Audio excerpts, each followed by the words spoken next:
Now हम कुछ numerical कर रहे थे। अनुपमा, लास्ट क्लास में आप एब्सेंट थे।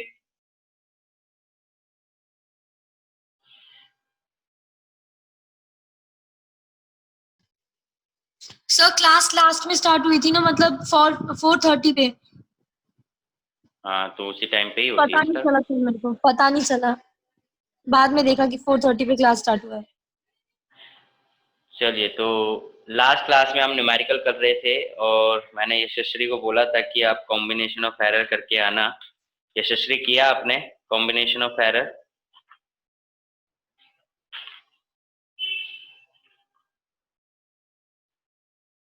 सर आज नेटवर्क इशू है तो please cooperate. I am asking कि आपने कॉम्बिनेशन एरर किया था आपने? मैं ये कह रहा हूँ, उसकी प्रैक्टिस नहीं किया है ना? आज नेटवर्क इशू है वो तो। हाँ सर, करा था। ओके, ठीक है। मेन वही है, क्योंकि आज जो मैं न्यूमेरिकल कराऊंगा कॉम्बिनेशन ऑफ एरर के बेस पे है, तो अगर आपने नहीं किया होगा तो हो सकता है कि आपको डिफिकल्टीज हो। तो अगर दोबारा मतलब जहां ना समझ में आए इसलिए तो पूछ लेना। सुबह आपने मैसेज किया था मेरे को कि 25 मई की जो क्लास है वो सेंड कर देना। मेरा नेटवर्क इशू हो गया था तो आज दिन में ही नेटवर्क सही हुआ है, तो आज मैं क्लास के बाद सेंड कर दूंगा आपको, ठीक है? वो थोड़ा सा एक टॉपिक का है, बस उतना ही है। सो कंटिन्यू करते हैं। कॉम्बिनेशन ऑफ एरर, इसमें अनुपमा, आर्यन, सुबह, यशस्वी ने क्लियर कर दिया। सक्षम, आप में से किसी को भी कॉम्बिनेशन ऑफ एरर में कोई डाउट है? डाउट है तो अभी पूछ लो, क्योंकि फिर न्यूमेरिकल में दिक्कत होगी। हाँ सर, वो वाली क्लास भी मैंने ली नहीं थी, सिर्फ रिकॉर्डिंग देखी थी। तो मैंने हम्म। आपको बताया था ना, उसमें प्रॉब्लम है मेरे को। कॉम्बिनेशन ऑफ एरर में? हाँ सर। अच्छा, कॉम्बिनेशन ऑफ एरर में बेसिकली क्या है कि 4 कॉम्बिनेशन बनते हैं, that is addition, subtraction, multiplication and division. Okay, multiplication division को अभी हम साइड में रखते हैं, एडिशन और सब्ट्रैक्शन की बात करते हैं। मैंने बोला था कि कोई भी एरर जो होगा वो आपको इस फॉर्म में लिखा हुआ मिलेगा। जैसे कि कोई भी एरर है तो वो लिखा होगा 20 सेंटीमीटर, ठीक है? 20 सेंटीमीटर प्लस माइनस 0.2 सेंटीमीटर, या दे रखा होगा 3 ± 0.01 वोल्ट। मतलब इस तरीके से। रेजिस्टेंस है तो दे रखा है 4 ± 0.01 ओम। तो इस तरीके से लिखा होगा, ठीक है? इसमें मैंने बोला था कि ये जो आगे होता है ये ट्रू वैल्यू होता है, लास्ट में जो लिखा होता है वो क्या होता है? एरर होता है। और ये एरर दो तरीके के होते हैं, हमने पढ़ा, दैट इज एब्सोल्यूट एरर या फिर रिलेटिव एरर, है ना? दो टाइप के एरर हमने पढ़े हैं। अब दो टाइप के एरर जब आपने पढ़े हैं, तो एब्सोल्यूट एरर और रिलेटिव एरर, ये दो मेन एरर आपको पहचानने की जरूरत है। अब जब आप ये दो एरर पहचानते हो तो इसको पहचानने का तरीका क्या है कि अगर पीछे यूनिट लगी हुई है, मतलब एरर के पीछे अगर यूनिट लगी हुई है तो वो एब्सोल्यूट एरर है, ठीक है? और अगर पीछे यूनिट नहीं लगी है तो वो क्या है? रिलेटिव एरर है। अब इस चीज का कैसे ध्यान रखना है?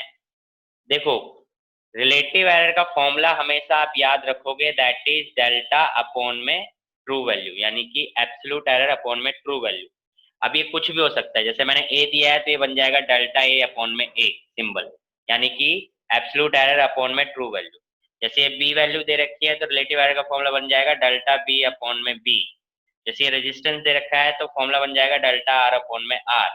तो इस तरीके से रिलेटिव एरर का फॉर्मूला बनता है। दैट मीन्स ऊपर जो दे रखा हो, ऊपर जो आप वैल्यू लोगे वो होगा एब्सोल्यूट एरर, और नीचे जो लेगा वो क्या लोगे? True value. समझ गए? अब और अगर मान लो कि यहाँ पे यूनिट नहीं लगी हुई है, जैसे कि मैंने लिखा 0.02, तो इसका मतलब ये रिलेटिव एरर दिया हुआ है, और आपको निकालना क्या है? Absolute error. तो आप इसी फॉर्मूले का यूज करके इसको एब्सोल्यूट एरर को निकाल लोगे, क्योंकि रिलेटिव एरर ये दिया हुआ है, ट्रू वैल्यू ये दिया हुआ है, तो मल्टीप्लाई करके आपका एब्सोल्यूट एरर आ जाएगा। तो बात आपको समझ में आ गई कि रिलेटिव एरर और एब्सोल्यूट एरर कैसे निकालना है, यही एक फॉर्मूला है। लिखना कैसे है ये भी समझ में आ गया। और एरर का एरर फॉर्म आपको कोई भी फिजिकल क्वांटिटी एरर के फॉर्म में किस तरीके से मिलेगा, लिखा हुआ मिलेगा, ठीक है? ये बात समझ में आ गई। तो ये इतनी बात समझने के बाद आती है कॉम्बिनेशन। अब कॉम्बिनेशन में आपको ध्यान रखना है, कॉम्बिनेशन में चार जो है एडिशन एंड सब्ट्रैक्शन, इन दोनों के केस में जो करने के लिए बोला है, चाहे एडिशन, सब्ट्रैक्शन, ट्रू वैल्यू या फिर मल्टीप्लिकेशन या डिवीजन, इन सभी के केस में आपको ट्रू वैल्यू के साथ वही करना है जो करने के लिए बोला है। मतलब कि अगर ऐड करने के लिए बोला है तो ऐड करेंगे, सब्ट्रैक्ट करने के लिए बोला है तो सब्ट्रैक्ट करेंगे, किसको? ट्रू वैल्यू को। बट जो एरर वाला पार्ट है, जो एरर वाला पार्ट है, ये दोनों जो हैं वो क्या होंगे? ये दोनों में एब्सोल्यूट एरर ऐड होगा। इन दोनों में क्या ऐड होगा? एब्सोल्यूट एरर ऐड होगा। ठीक है, ऐड ही होगा, चाहे एडिशन हो चाहे सब्ट्रैक्शन हो, एरर कौन सा ऐड होगा? एब्सोल्यूट एरर ऐड होगा। मल्टीप्लिकेशन और डिवीजन, ठीक है, मल्टीप्लिकेशन और डिवीजन के केस में क्या होगा कि मल्टीप्लिकेशन और डिवीजन में आप ट्रू वैल्यू के साथ वही करोगे जो करने के लिए बोला है। दैट मीन्स मल्टीप्लाई करने के लिए बोला है तो मल्टीप्लाई करेंगे, डिवाइड करने के लिए बोला है तो डिवाइड करेंगे ट्रू वैल्यू के साथ। बट जो एरर वाला पार्ट है वो एरर में ऐड ही होगा। क्या होगा? ऐड ही होगा। बट कौन सा ऐड होगा? रिलेटिव एरर होगा, ऐड होगा। ठीक है, एडिशन और सब्ट्रैक्शन के केस में एब्सोल्यूट एरर ऐड होगा, मल्टीप्लिकेशन और डिवीजन के केस में रिलेटिव एरर ऐड होगा। इतनी बात क्लियर है सभी को? तो यही चीज आपको ध्यान रखना है। जब रिलेटिव एरर ऐड करोगे तो बस क्या करना है आपको? डेल्टा बी अपॉन में b plus delta r upon में आर ऐड कर देना है।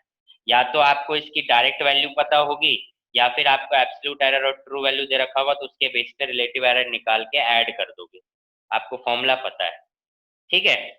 इस तरीके से, जैसे कि जो रेजिस्टेंस है वो आता है पोटेंशियल अपॉन में करंट करके। ठीक है, अब आपसे बोले कि टोटल एरर रेजिस्टेंस में निकालो, तो रेजिस्टेंस कैसे आ रहा है? डिवाइड करके आ रहा है। अब डिवाइड करके आ रहा है तो डिवीजन के केस में उसने एरर की बात करी है, ट्रू वैल्यू की बात तो नहीं करी। इसका मतलब वो आपको एरर निकालने के लिए बोल रहा है। तो अगर एरर निकालने के लिए बोल रहा है तो एरर कौन सा ऐड होगा? Relative error. तो डेल इसमें भी देखो डिवीजन का केस है ना? डिवीजन का केस है तो कौन सा एरर ऐड होगा? Relative error. तो इसका डेल्टा वी का रिलेटिव एरर करेंगे डेल्टा वी अपॉन में वी, और आई का क्या बनेगा? डेल्टा आई अपॉन में आई। इस तरीके से आपका टोटल एरर आ जाएगा किसमें? रेजिस्टेंस में। ये तो रिलेटिव एरर निकाल दिया। अब आपसे बोले कि इसी में परसेंटेज एरर निकालो, तो कुछ नहीं करना है, मल्टीप्लाई बाय 100 कर दो, multiply by 100, multiply by 100, percentage error आ गया। सिर्फ इतना ही करना होता है। आई होप यहाँ तक सभी बातें क्लियर होंगी, ठीक है? इतनी बात क्लियर है? तो यही चीज आपको ध्यान रखना है। दूसरी चीज आपको ध्यान रखनी है पावर। जैसे मान लो कि किसी की पावर यहाँ पे 2 है, वी स्क्वायर बाय आई हो गया। तो अगर पावर 1 से ज्यादा होगी ना तो बस पावर को आगे लिख देना है, कोई भी पावर होगी वो आगे आ जाएगी, रिलेटिव एरर से मल्टीप्लाई हो जाएगी पावर। समझ गए? इस चीज का ध्यान रखना है। क्वेश्चन मैं कराऊंगा उससे पता चल जाएगा। अब क्वेश्चन देखिए, यहां तक बात सभी को क्लियर है? ये बस आपको ध्यान रखना है, एडिशन सब्ट्रैक्शन में एब्सोल्यूट एरर, मल्टीप्लिकेशन और डिवीजन में रिलेटिव एरर। ठीक है,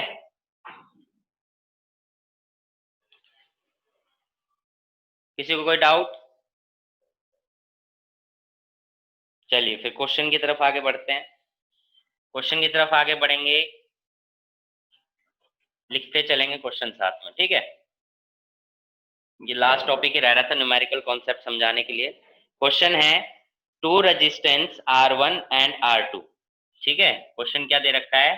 two resistance R1 which is equal to 100 प्लस माइनस 3 ओम एंड R2 200 प्लस minus 4 ohm are connected in series. किसमें कनेक्टेड है? सीरीज में कनेक्टेड है। ठीक है, सीरीज में कनेक्टेड है। What is there equivalent resistance? आपसे इक्विवेलेंट रेजिस्टेंस निकालने के लिए बोल रहा है, मतलब टोटल रेजिस्टेंस निकालने के लिए बोल रहा है।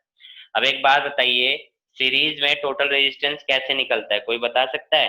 10th में पढ़ा है आपने, इक्विवेलेंट रेजिस्टेंस टोटल जब सीरीज में रेजिस्टेंस कनेक्टेड है तो कैसे ऐड करते हो आप? कोई भी बताए। Sir R1 plus R2। R1 plus R2, very good, R1 plus R2।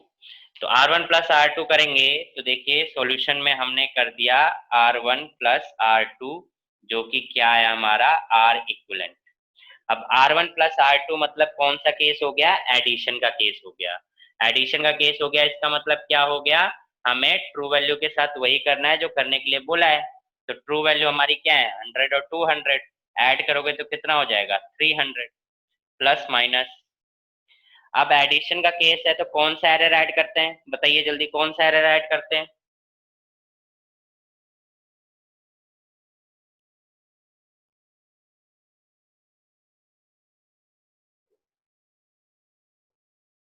Addition के केस में कौन सा एरर ऐड करते हैं? एब्सोल्यूट। तो एब्सोल्यूट एरर ऐड करते हैं। अब देखो इस एरर के पीछे यूनिट लगी हुई है, यूनिट लगी हुई है, इसका मतलब ये एब्सोल्यूट एरर ही गिवन है, तो हमें कैलकुलेट करने की जरूरत है नहीं।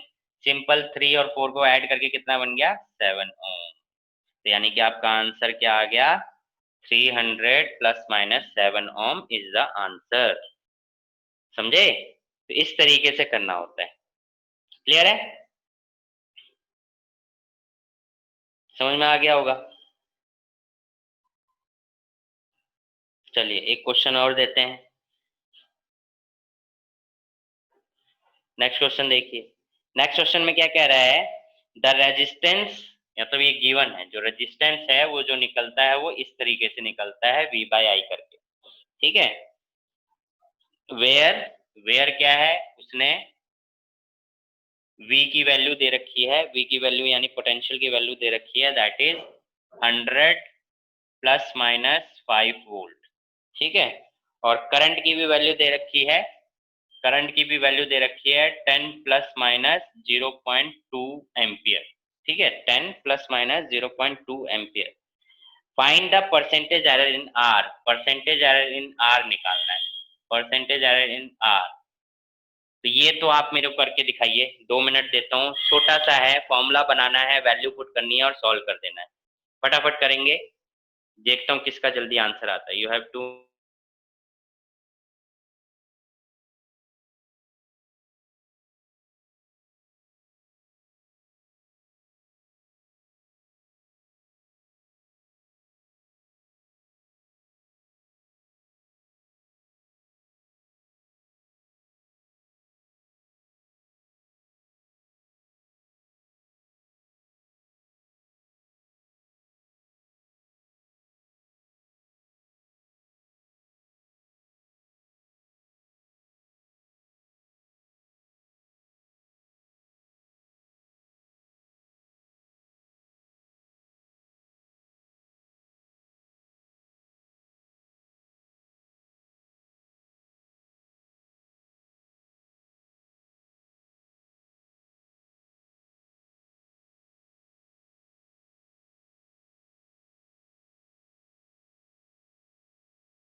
आया किसी का?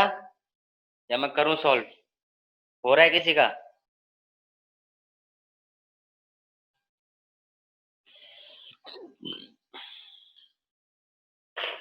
चलिए मैं ही कर देता हूँ। देखो परसेंटेज एरर इन आर निकालने के लिए बोला है, तो परसेंटेज एरर कैसे निकलता है? रिलेटिव एरर इनटू में 100, रिलेटिव एरर इनटू में 100। तो अगर आर में परसेंटेज एरर निकालना है तो इसका रिलेटिव एरर भी निकालना पड़ेगा। तो रिलेटिव एरर कैसे बनेगा? डेल्टा आर अपॉन में आर। और अगर इसका रिलेटिव एरर निकाल रहे हो तो ये कौन सा केस है? डिवीजन। और डिवीजन के केस में हम कौन सा एरर ऐड करते हैं? Relative error. अभी मैंने बताया था इसका रिलेटिव एरर क्या बन जाएगा? इसका रिलेटिव एरर बन जाएगा डेल्टा V अपॉन में V plus delta I upon में I। डिवीजन है तो सबका रिलेटिव एरर ऐड कर दो। अब परसेंटेज है तो परसेंटेज के लिए आप क्या कर दो? 100 इंटू 100 इंटू 100, है ना। अब हमें इसकी डायरेक्ट वैल्यू तो गिवन नहीं है, हमें किसकी वैल्यू गिवन है? डेल्टा V की। कितना है? 5। हमें V की वैल्यू गिवन है, कितना है? 100 इंटू में 100 प्लस डेल्टा I कितना है? 0.2। डेल्टा आई और डेल्टा वी क्या है? एब्सोल्यूट एरर, ठीक है। तो ये क्या आ गया? डेल्टा आई 0.2 और आई कितना हो गया? 10 इंटू में क्या है? 100, है ना। तो 100 से 100 गया, दैट इज 5, प्लस पॉइंट हटाया 0, 100 से 100 गया, कितना बचा? 2, तो कितना आ गया? 7%। तो परसेंटेज एरर इन आर कितना आ गया? 7%। किसी को कोई डाउट तो पूछे, इस स्टेप में कोई डाउट तो पूछिए जरा।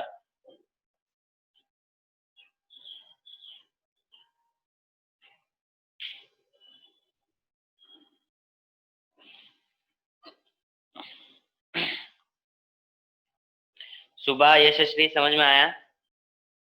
सक्षम? सक्षम चैट पे ही लिख दो ताकि मुझे पता चले आप अटेंटिवली आप क्लास लेते हो तो अटेंटिवली रिप्लाई किया करो, मेरे को पता चलता रहे कि आप लोग सुन रहे हैं, देख रहे हैं अच्छे से। ऐसा लगेगा फिर मेरे को कि आप रिप्लाई नहीं कर रहे अच्छे से। यशस्वी को समझ में आ गया? सुबह?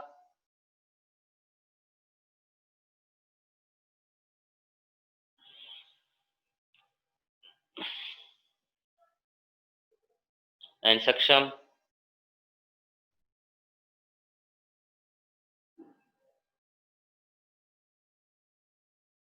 नो रिप्लाई सक्षम।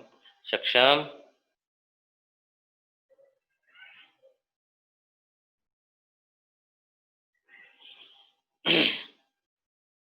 चलिए, तो समझ में आ गया है, तो आगे चलते हैं।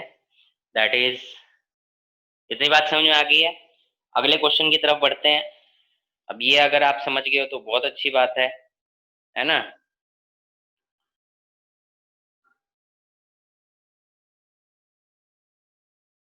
एक एनसीईआरटी का क्वेश्चन है, इसको पढ़ेंगे जरा, देखिए क्या कहता है क्वेश्चन। एनसीईआरटी का क्वेश्चन है ये, ठीक है। ये कहता है, क्या कहता है देखिए, द टाइम पीरियड, क्या कह रहा है ये सुनिए अच्छे से, और वैल्यू लिखते चलेंगे, ठीक है। इसको मैं रब कर देता हूँ।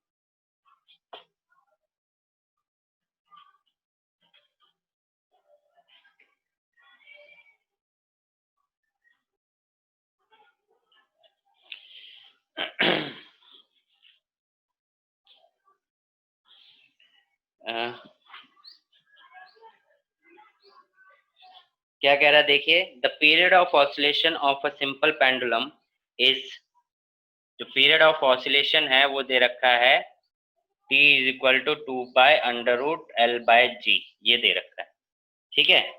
The period of oscillation of a simple pendulum is t is equal to 2π√L/g and measured value of L is, ठीक है। क्वेश्चन लिखते जाएं, समझते जाएं।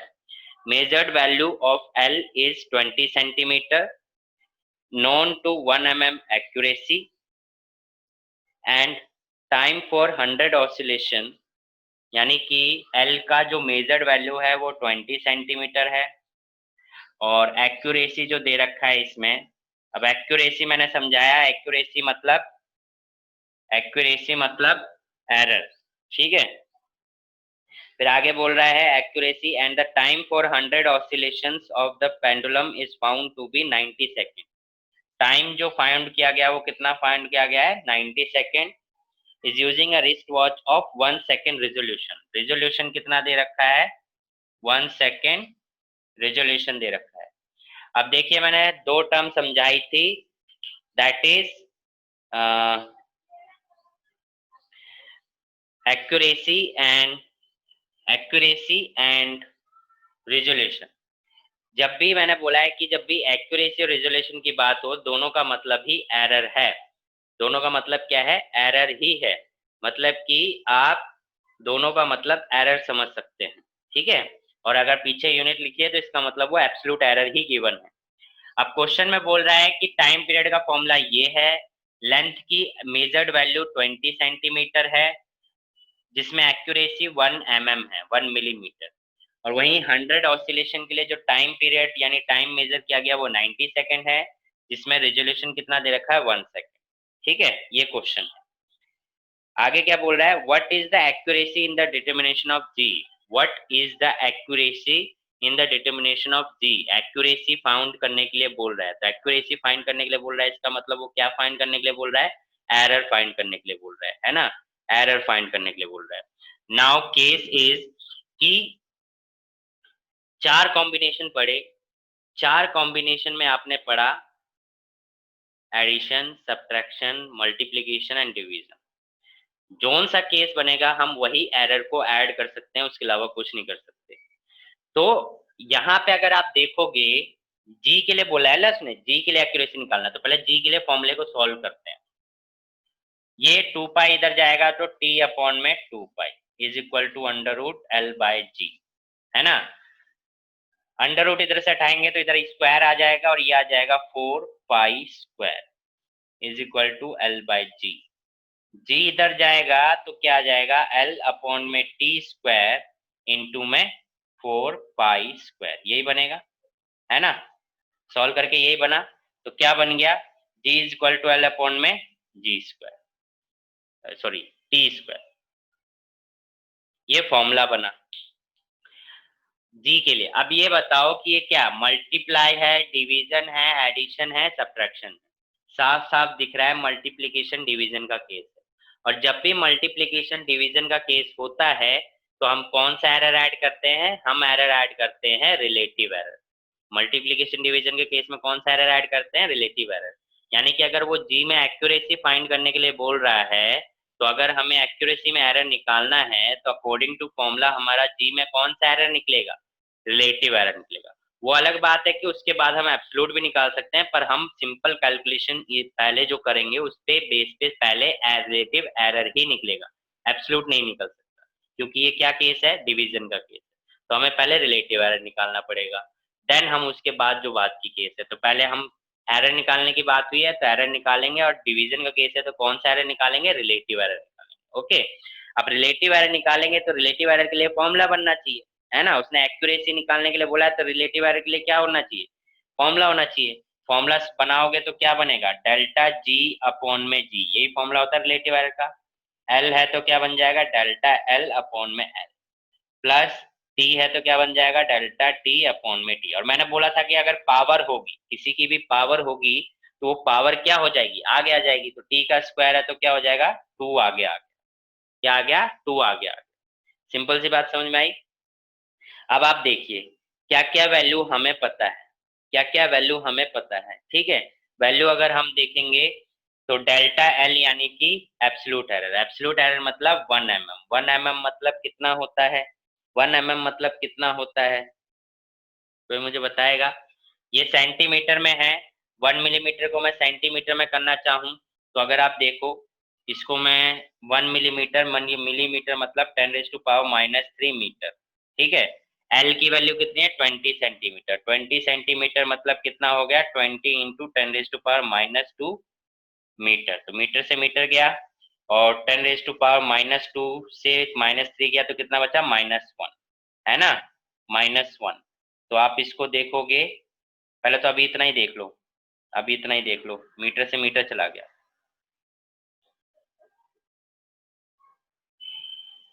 प्लस में 2 into delta T, delta T मतलब कि रेजोल्यूशन यानी एरर कितना है? 1 सेकेंड, अपॉन में टी कितना है? 90, है ना।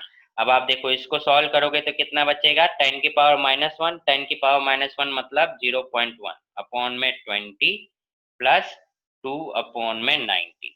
इसको अगर आप सॉल्व करते हो, इसको अगर आप सॉल्व करते हो तो आपको क्या वैल्यू मिलेगी? इसको अगर आप सॉल्व करते हो तो आपको क्या वैल्यू मिलेगी?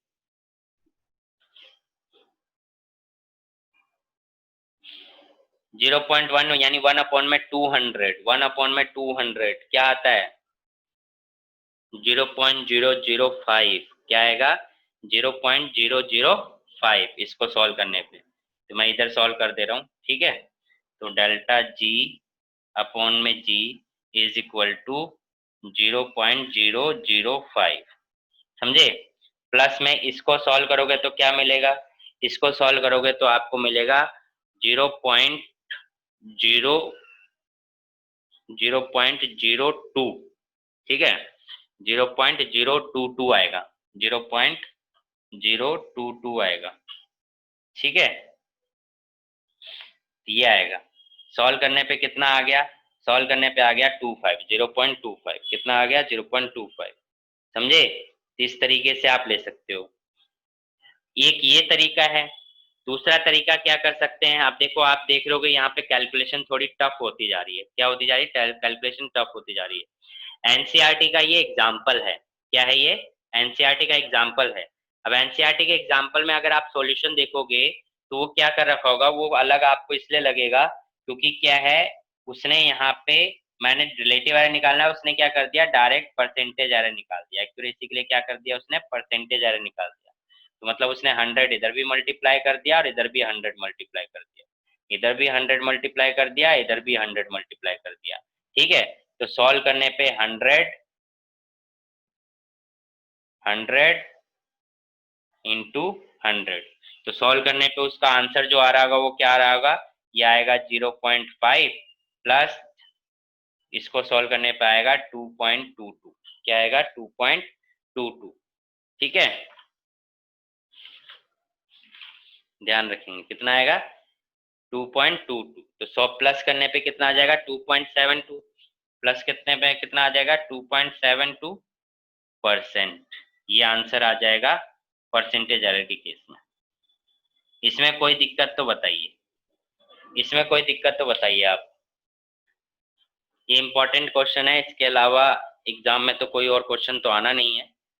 इसके अलावा कोई क्वेश्चन आपको नहीं समझ में आया तो बताइए। अगर समझ में आ गया तो एक बार यस कर दें ताकि हम क्लास को आगे कंटिन्यू कर सकें। यशस्वी यस, सुबह आर्य, आर्यन ये ठीक है, थम्स अप। आर्यन डिस्कनेक्ट हो गया था ऐप का। सुबह यस, ओके। तो मतलब आप समझ गए कि एरर को, मतलब कॉम्बिनेशन ऑफ एरर के क्वेश्चन को किस तरीके से सॉल्व करना है।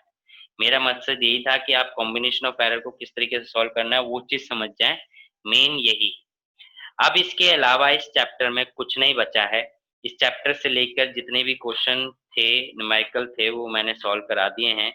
एक 2.13 मैं एक बार और करवा देता हूँ, एक्सरसाइज का क्वेश्चन है, फिर मैं इस चैप्टर से होमवर्क दूंगा, उसके बाद उसको आप सॉल्व करके अपलोड करेंगे। देन हम चैप्टर 3, अगर हो सकता है तो, अभी टाइम बचा हुआ है तो मैं चैप्टर 3 आज ही स्टार्ट कर देता हूँ।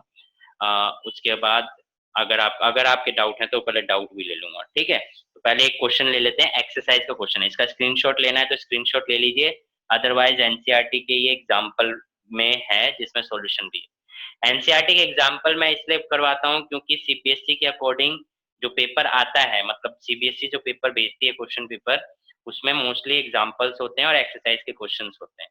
प्राइवेट स्कूल में क्या होता है, प्राइवेट स्कूल में टीचर एसएल अरोड़ा से पेपर बनाता है, तो वो जरूर नहीं है कि वो एक्सरसाइज और एनसीईआरटी बेस ही बनाए, वो बाहर से भी क्वेश्चन यानी एसएल अरोड़ा से भी डाल सकता है। तो जो प्राइवेट स्कूल के बच्चे हैं वो एसएल अरोड़ा को सॉल्व करते रहे। अदरवाइज मैंने पीडीएफ में अपलोड करूंगा अभी थोड़ी देर में, तो वो पीडीएफ में भी आपका, वो मेनली मैंने जो बनाई है वो एसएल अरोड़ा से ही बनी हुई है, तो आप वहां भी देख सकते हैं। एसएल अरोड़ा अभी के लिए नहीं है, बट अगर बहुत अच्छे से करना है तो एसएल अरोड़ा की रेफरेंस बुक को रेफर करें आप। ठीक है, हाँ, तो क्वेश्चन है,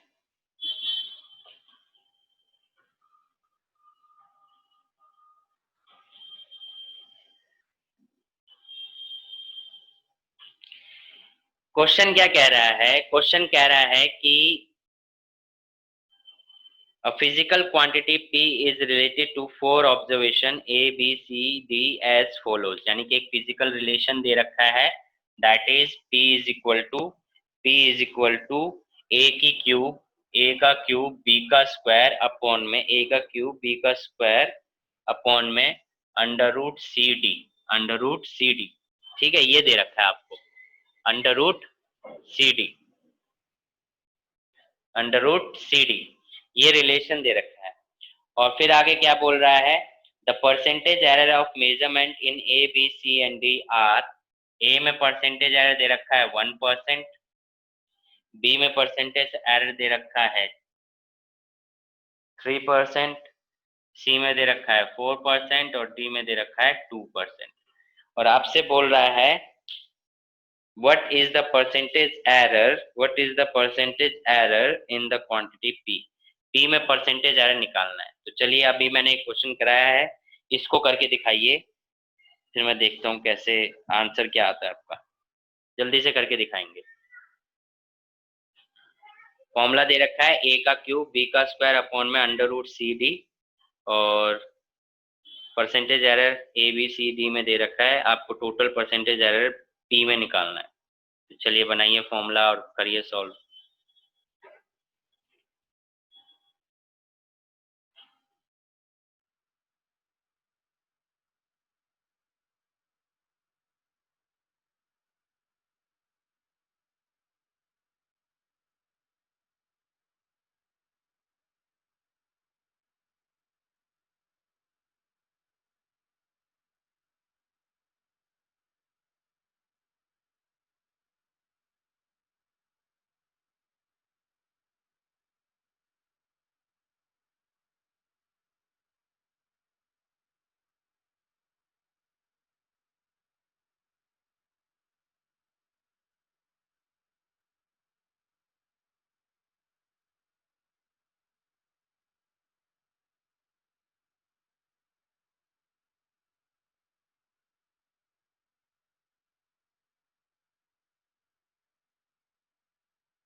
हो गया, सॉल्व हुआ। यशस्वी आर्यन सक्षम।